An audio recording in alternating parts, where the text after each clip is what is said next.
बिहाड़ी लुडन से bureau chief गुलाम जकरिया की report के मुताबिक जिला भर के ताजर बल्दिया की दुकानों की किरायादारी नीलामी के खिलाफ फिर सड़कों पर निकला है। हुकूमती इकदाम के खिलाफ शदीद नारेबाजी, प्रेस क्लब के बाहर एहतजाजी मुजाहरा।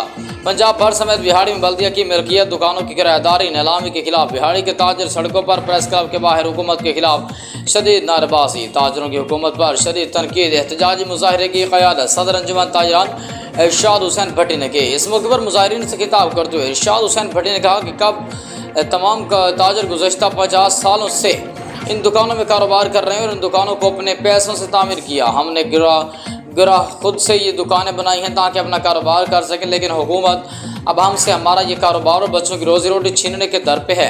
पहले भी मुख्तलिफ बार इन दुकानों की किरायादारी नीलामी की कोशिश की गई, लेकिन मुज़ाकरात के बाद रोक दी गई। लेकिन अब एक बार फिर हुकूमत ताजरों के मुआशी कत्ल पर उतर आई है। असेसमेंट होने के बावजूद नीलामी की तलवार फिर से लटका दी गई। हमने इसके लिए हर दरवाज़ा खटखटाया और हमें यकीन दहानी करवाई गई, लेकिन इसके बावजूद एक बार फिर नीलामी का ऐलान कर दिया गया। सीनियर नायब सदर अंजुमन ताजरान जिला बिहाड़ी मियाँ साजिद आसिफ ने कहा कि अगर मुतालबात न माने गए तो पूरा पंजाब बंद कर देंगे। 3000 से ज़ायद ख़ानदानों का मुआशी कत्ल की सूरत नहीं होने देंगे, क्योंकि इन दुकानों में कारोबार करना हमारा हक है और अगर नीलामी करनी है तो हमें मारकर दुकानें गिरा कर ही मुमकिन हो सकेगी।